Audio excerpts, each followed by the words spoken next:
Bon, j'ai une confession à vous faire, je vous ai menti. Et pas juste une fois, plusieurs fois, de façon en continu, comme ça, tranquillement. Je vous mens depuis des mois. Mais la bonne nouvelle, c'est que vous pouvez finalement, quelque part, continuer à me faire confiance, parce qu'il n'y a pas qu'à vous que j'ai menti pendant des mois. Je me suis menti à moi-même pendant des mois. C'est la raison pour laquelle je vous ai menti aussi. Et je ne suis pas très fière, mais la raison, j'allais dire la seule raison pour laquelle je m'en suis rendu compte, vraiment pour de vrai cette fois-ci, c'est parce que il y a un peu plus d'une semaine, j'ai eu une extinction de voix. Quel est le rapport, me direz-vous? Le rapport, il est assez direct. J'ai eu une extinction de voix un samedi soir, en plein milieu d'une phrase, fun fact, c'est très étrange. Extinction de voix, c'est pas la première fois que ça m'arrive. Et dans les jours qui ont suivi, je me suis dit, bon, si ma voix revient pas lundi, mardi, bon, c'est pas grave, je passerai une semaine sans créer de contenu. Et je sentais que ça commençait à revenir. Ma voix a commencé à revenir. Mais c'était pas au top et ma voix fatiguait quand même assez vite. Et je me suis dit, c'est pas grave. Vraiment, je vais continuer comme ça. Je ne vais pas créer de contenu, je ne vais pas enregistrer de vidéos, je ne vais pas enregistrer d'épisodes de mon podcast, je ne vais pas utiliser ma voix dans le cadre de mon activité. Je vais laisser ma voix se reposer pendant une semaine. Là, le monde ne va pas s'effondrer, c'est ok. Et pendant toute cette période, devinez ce qui s'est passé. J'ai réalisé que je sentais une immense pression à créer du contenu. Je ressentais une immense pression à créer du contenu. Mais vraiment, c'est-à-dire qu'à un moment donné d'ailleurs, j'ai pris mon téléphone et j'ai enregistré une vidéo. À quel sujet? Je ne pourrais pas vous le dire. Je n'ai jamais posté cette vidéo parce que je me suis dit, Joanne, tu t'es dit que tu n'allais pas poster de vidéo, enfin créer de contenu. Tu ne vas pas le faire. Donc cette vidéo, elle est sur mon téléphone, je ne sais même plus de quoi je parlais. Et je ne l'ai pas postée. Et je continuais de sentir cette pression. Et cette pression, elle est très différente de ce que j'ai ressenti toute ma vie, qui est le besoin de m'exprimer. C'est là que j'ai été alertée en fait, parce que toute ma vie, j'ai ressenti un fort besoin d'expression personnelle. Et c'est la raison pour laquelle, il y a environ 25 ans, quand Internet est entré dans ma vie, après avoir vécu tant d'années sans moyen d'expression, ça a été un tel coup de foudre, en fait. Parce qu'Internet m'offrait un espace d'expression publique qui était, à l'époque, suffisamment safe et open et entre guillemets facile, ça l'était pour moi, puisqu'à l'époque, c'était pas nécessairement donné à tout le monde de pouvoir avoir une tribune sur Internet, comme ça l'est aujourd'hui avec les réseaux sociaux par exemple. Mais bref, pour moi, Internet, c'était un excellent moyen de pouvoir m'exprimer. Et j'ai saisi cette opportunité en bloguant et ouais, en partageant tout ce que j'avais sur le cœur, tout ce que j'avais dans la tête. Et j'ai toujours eu ce besoin d'expression personnelle d'une façon ou d'une autre, d'expression artistique aussi. Mais là, c'était différent. J'ai bien senti que c'était différent. C'était une pression. Je ressentais une pression à créer qui ne venait pas d'un désir d'expression ou d'un besoin d'expression personnelle. J'ai senti la différence tout à coup quand je me suis forcée à ne pas poster cette vidéo que j'ai enregistrée pourtant. J'ai senti en moi que, et c'est quelque chose sur lequel j'avais déjà un petit peu mis le doigt il y a très longtemps déjà, au bout d'un moment, quand on est entrepreneur, même si pour moi créer du contenu ça a toujours été fluide, puisque j'ai toujours créé, j'ai toujours écrit sur internet, puis quand les vidéos sont arrivées, créer des vidéos, etc. Mais en devenant entrepreneur, j'ai bien conscience que au-delà de ma capacité, de mon élan à créer, à publier du contenu, est venu s'ajouter une nécessité de le faire. Pas juste un besoin, mais une nécessité, puisque pour qu'une activité fonctionne, pour qu'une entreprise fonctionne, il faut être visible d'une façon ou d'une autre. Et que mon canal de visibilité, au sens large, c'est Internet. Donc oui, il y a une nécessité d'être visible, peu importe comment. Et donc, par-dessus ce besoin d'expression personnelle, est venue se poser la nécessité d'être visible. Vous mélangez les deux et ça donne une grande régularité dans la création de contenu, puisque c'est quelque chose qui est fluide pour moi. Là où il y a souci, c'est quand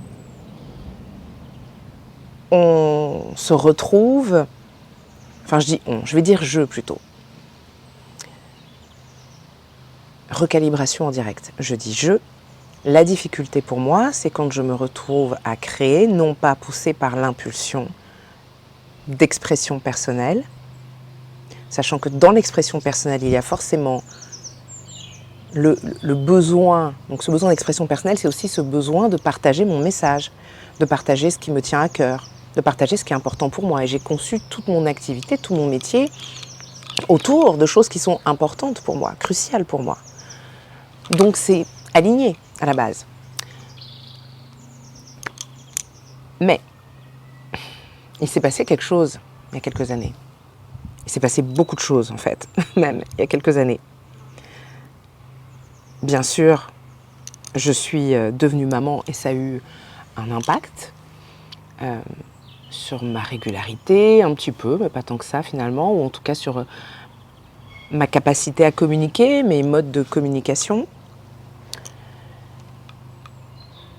Et surtout, moi qui partageais énormément de choses inspirées de ma vie, tirées de ma vie, il y a eu un moment où j'ai souhaité garder un pan non négligeable de ma vie privé, ce qui peut se comprendre.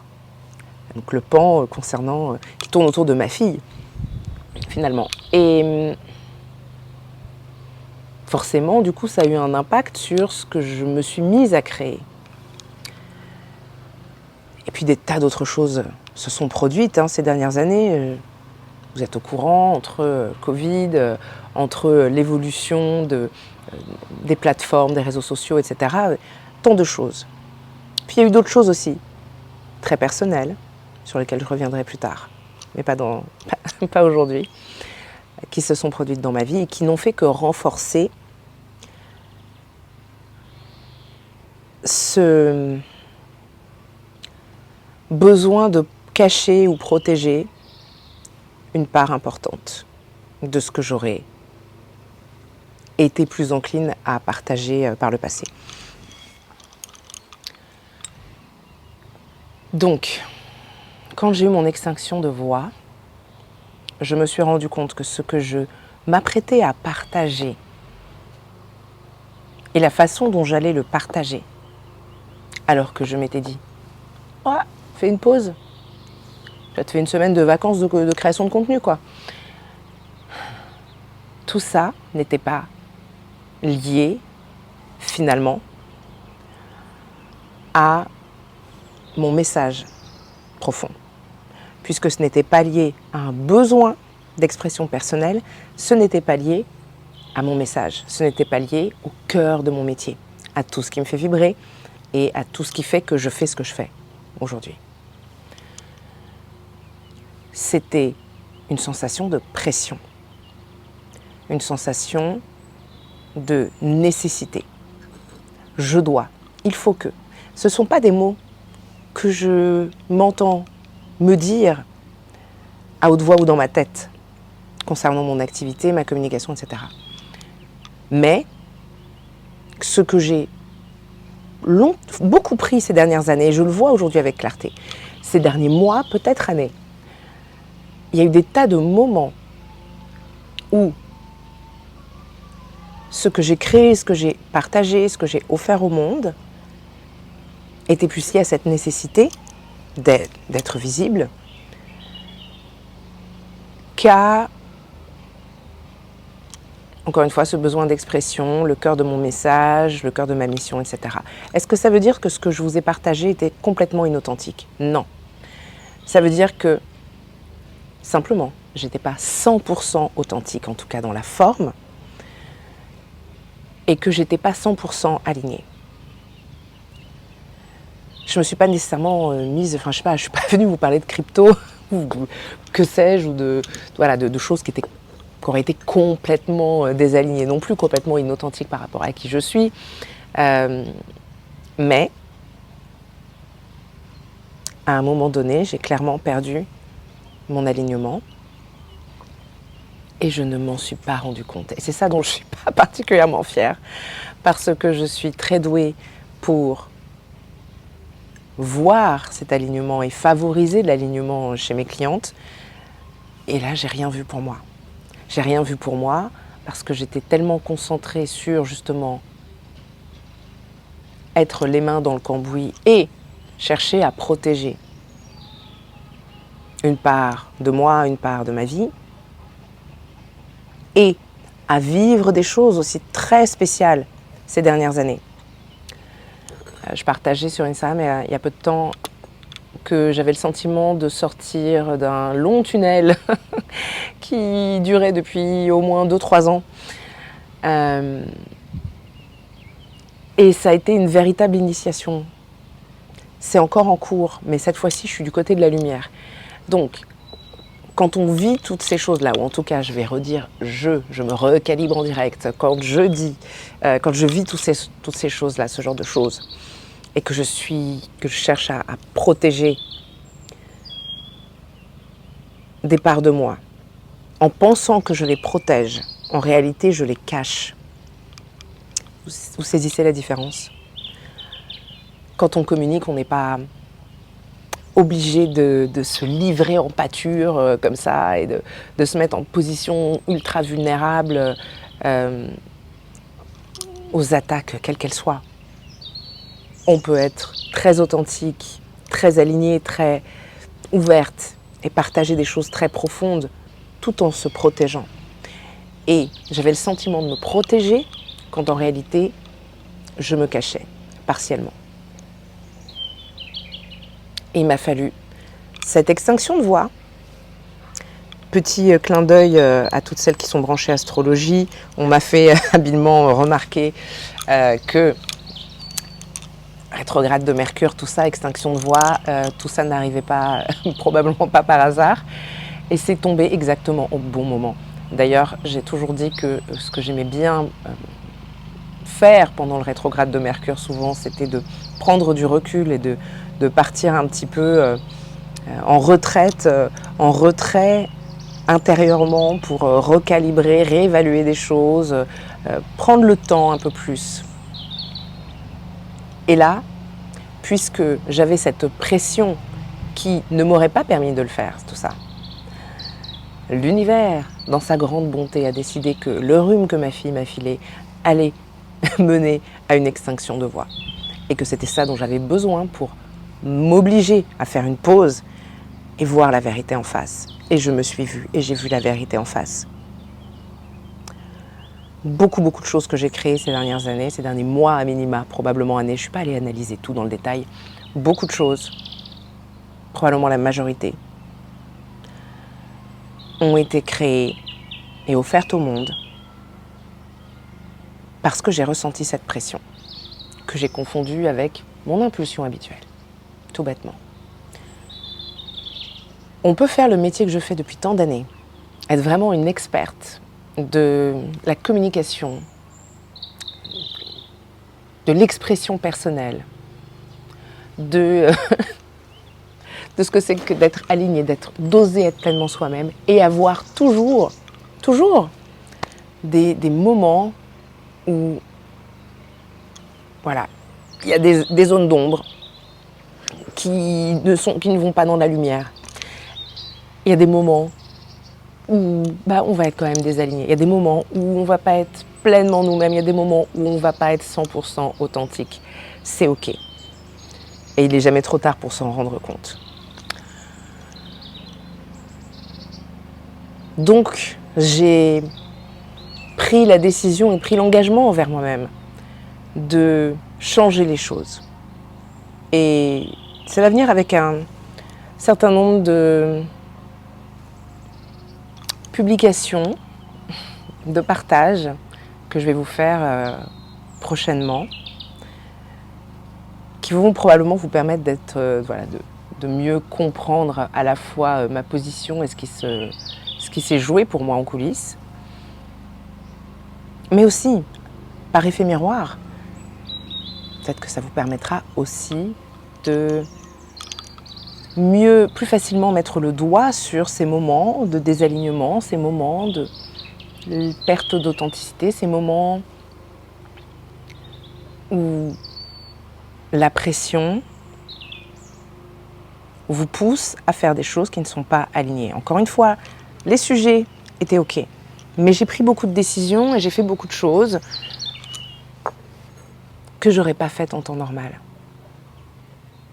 Et ça, c'est bien entendu, c'est quelque chose qui est visible dans mon activité, à minima par mois, mais je pense que c'est là dans mon activité, mais c'est aussi là dans ma vie. C'est ça qui est dingue aussi. Mais bon, je le dis depuis toujours, ce qui se passe dans ton activité, ce qui se passe dans ta vie, les deux sont liés. Le perso, le pro, quand on est entrepreneur, en particulier quand ce qu'on fait, on le fait par réelle passion, parce qu'on se sent investi d'une mission, parce qu'on est animé par un message qu'on veut faire passer, parce qu'on veut contribuer à changer le monde d'une façon ou d'une autre. C'est pas d'un côté, il y a le travail, il y a le business, et puis on ferme et c'est fini. Non. Il y a le business, il y a la vie, et il y a un lien entre les deux, toujours. Donc, dans le prochain épisode, je vous partagerai des indices qui auraient dû me mettre la puce à l'oreille. Mais aujourd'hui, je vais vous laisser ici, pour l'instant, parce que cet épisode est suffisamment long. Et je vous dis à très vite. Je pense qu'exceptionnellement, du coup, il y aura 2 épisodes du podcast cette semaine. Si vous regardez ceci sur YouTube, c'est aussi un épisode de mon podcast. Exceptionnellement, donc 2 épisodes cette semaine. Il est très possible que le rythme, y compris pour les vidéos YouTube, reprenne un peu plus lentement ensuite. Une vidéo par semaine, c'est déjà pas mal. Je ne sais pas encore, je verrai où me mène le vent. Mais vous me connaissez, je suis quand même une certaine régularité. L'enjeu pour moi étant toujours de rester connecté à ce besoin d'expression personnelle, besoin d'exprimer ma mission, mon message, et de ne pas céder à la pression. Ne cède pas à la pression. Ok, c'est mon message pour toi aujourd'hui. Ne cède pas à la pression. Apprends à faire la différence entre impulsion et pression, entre besoin et nécessité. Les deux peuvent vite se confondre quand on est à son compte, quand on est entrepreneur, quand on est une créative, une artiste qui souhaite gagner de l'argent avec son art. Les deux peuvent se confondre. C'est important de savoir faire la différence entre les deux. Parce que les deux sont OK, mais il ne faut pas les confondre. Parce qu'à un moment donné, sinon on se perd complètement, on s'oublie complètement. On perd son chemin, on perd son alignement. Personne ne veut ça, c'est bon pour personne. Ni pour vous, ni pour les personnes qui veulent travailler avec vous, ou acquérir votre art, ou peu importe ce que vous faites. Allez, sur ce, je vous laisse méditer là-dessus. Je serais curieuse de savoir si vous aussi, vous ressentez parfois une pression, si vous avez conscience qu'il existe une pression dans votre vie d'entrepreneur qui vient un petit peu lutter avec le besoin d'exprimer, le besoin de partager? Et comment est-ce que vous arrivez à naviguer entre les deux et comment vous le faites? Sur ce, je vous dis à très bientôt.